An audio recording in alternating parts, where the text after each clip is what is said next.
Hi everybody! Thanks for joining me today. This is Christina at Scrapcraft and Stitchery, and I am working on a prompt for hashtag art journal bonus prompt 2526, and this is hosted by Lori June at Sarcastically 60 something, and the prompt today is apple.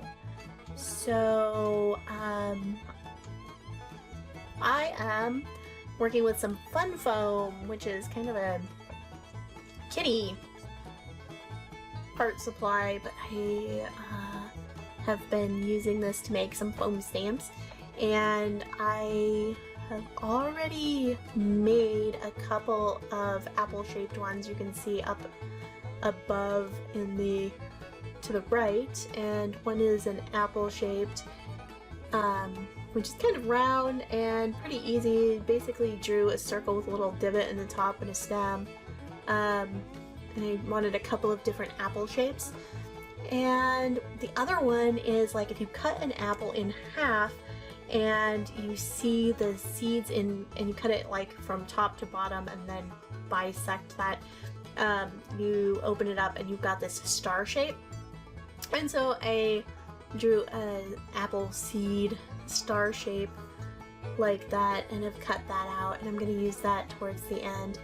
And when I make these foam stamps, and like I said, it's just like fun foam that you can get in the children's section, really, and they make really nice stamps, and they're very kind of bold and graphic kind of stamps. And I wanted kind of maybe a softer, I usually stamp these in black, and today I'm stamping it with my distress ink in walnut stain, and as you can see, it's stamping really well onto paper, but it did not want to stamp onto my jelly print. And so this is just acrylic paint that I've made a jelly print with onto deli paper. And I like that because it's really cool. And I thought these were fun apple colors, and I thought it would be really cool. I couldn't get it to work with my distress ink on this, so I tried the distress oxide. And the distress oxide, and this is speckled egg color because there's a little bit of blue, so this like light blue I thought would kind of pull in that blue that I used on the jelly print. So I chose that, and that worked pretty well on this one. But I also have this green one, so I can make some green apples. And again, it's kind of showing up, but it's not showing up that well. So I tried the Distress Oxide in Prize Ribbon, and that didn't really work either. So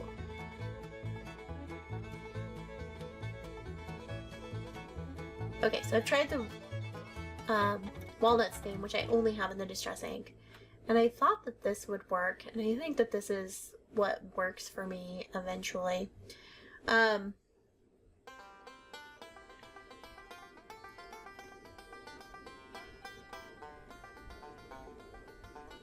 Oh yes, this is what I did. I actually sprayed a little bit of water.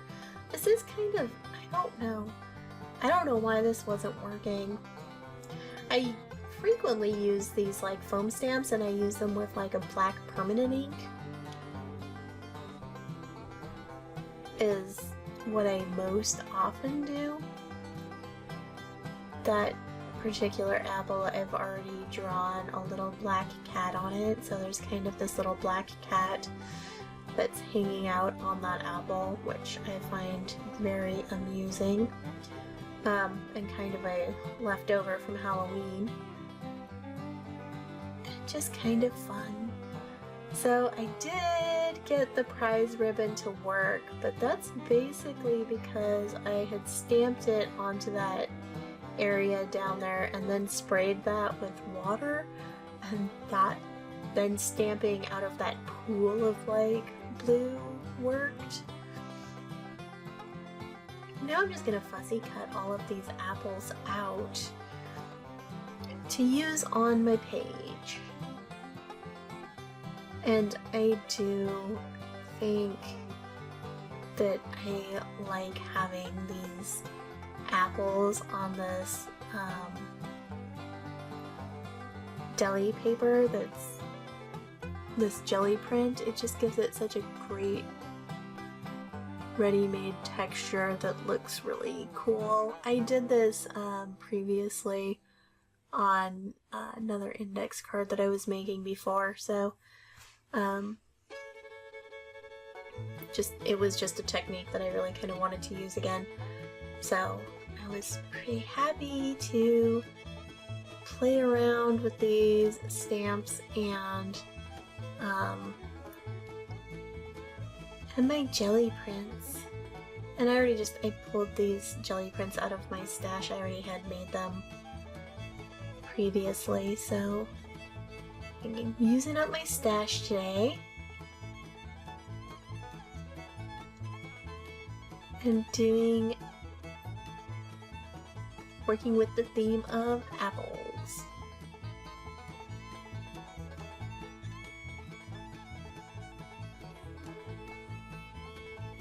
And lots of cutting out.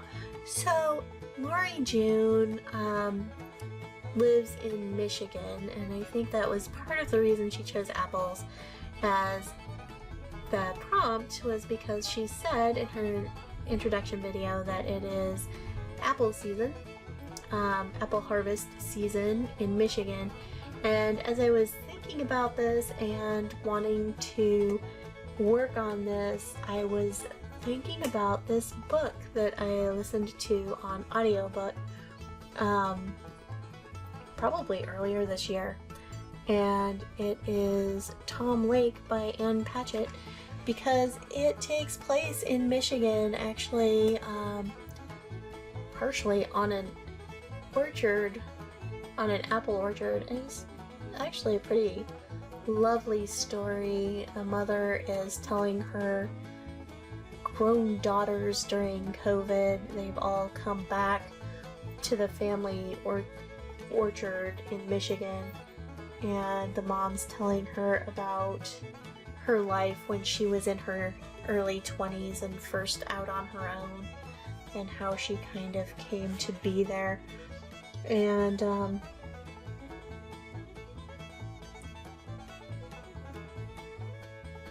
it's just kind of a nice story, and it reminded me of, and that's what I thought of when I thought about the apple orchards in Michigan, was this story.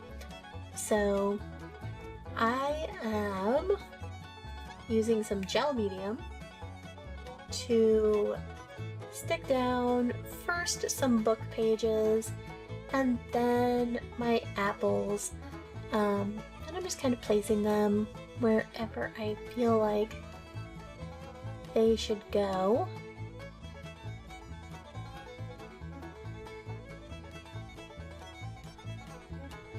I kind of wish a little bit, if I could go back and do this page over, I might put down a little bit of paint and a little bit of color over those book pages first before I added the apples.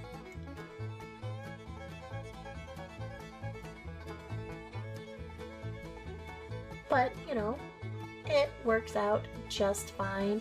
So I printed out the book cover for Tom Lake.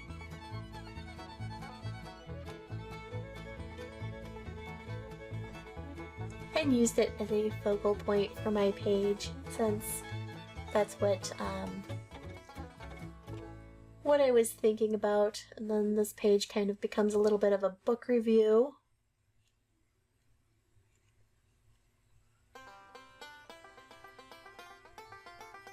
And so now I'm going back and I'm adding that apple core star. I'm just adding it in a few places.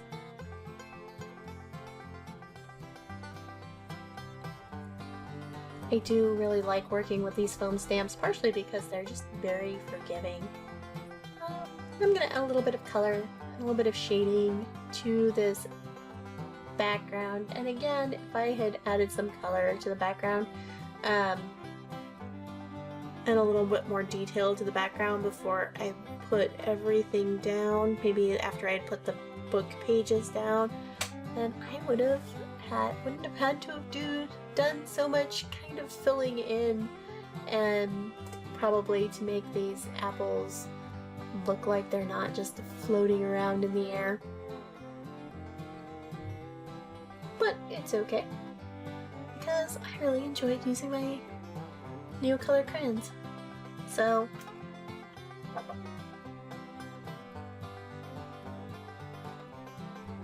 I do think that the key to getting these to blend in very nicely for me is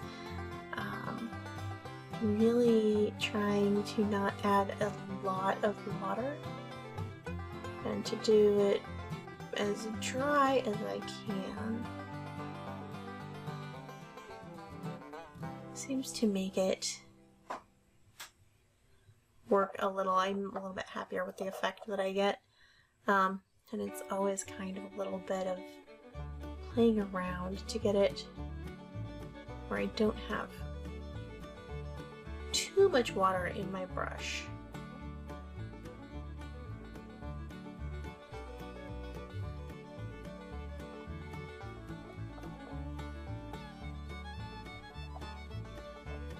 And then I went in with a purple colored pencil and just darkened this up a little bit to add a little bit more of a direct shadow effect underneath the apples.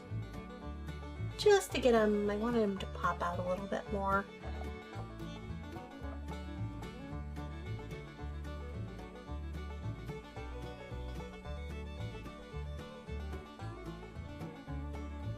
It is just, it's Sunday evening here and it's gotten awfully cold. And it was very nice to just kind of sit and think about this story a little bit and about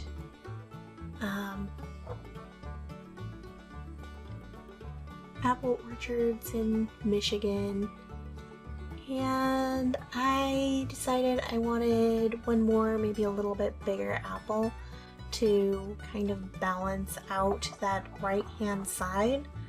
So I just grabbed one and sketched one out really quick using my purple colored pencil, since it was what I had in my hand, and cut that out and added it to the page really quick. I do really like making these stamps because it makes it really easy to add an image again and again and again. Plus I just like the way that they're like super graphic and fun.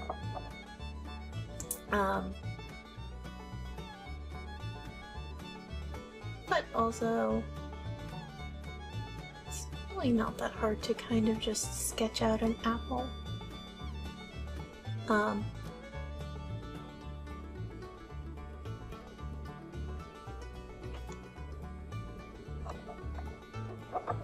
And then I add a little bit of details to this apple. Just adding a little bit of extra green, shadow, and some highlights to it.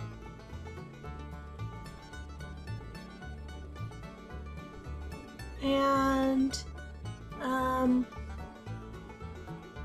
kind of felt like the background was kind of dark and dull, and I wanted to add a little bit, make it a little bit lighter. So I add some white gesso and just kind of paint that into the background.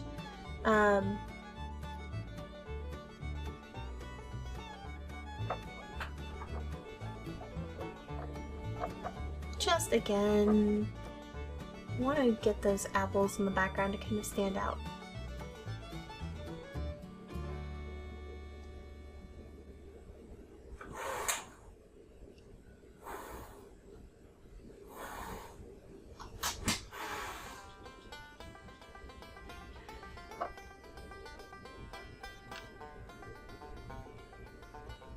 And I think I still had a lot of that like neo color that was not, well, I guess it was still on my paintbrush. So everything kind of turns a little bit blue. Even though I was using white gesso. And I think that is pretty much the page the way that I'm going to leave it. I do come back and add a little bit of white flecks. Oh, I added some more of the apple core stars all around, and then some white flecks. And that is it for this page. And I really like these apples on the deli paper and the jelly print. I just think they're very nice and organic looking. Thank you for joining me today. And thanks for watching to the end. I appreciate it very, very much. And I will see you next time for another page. Bye!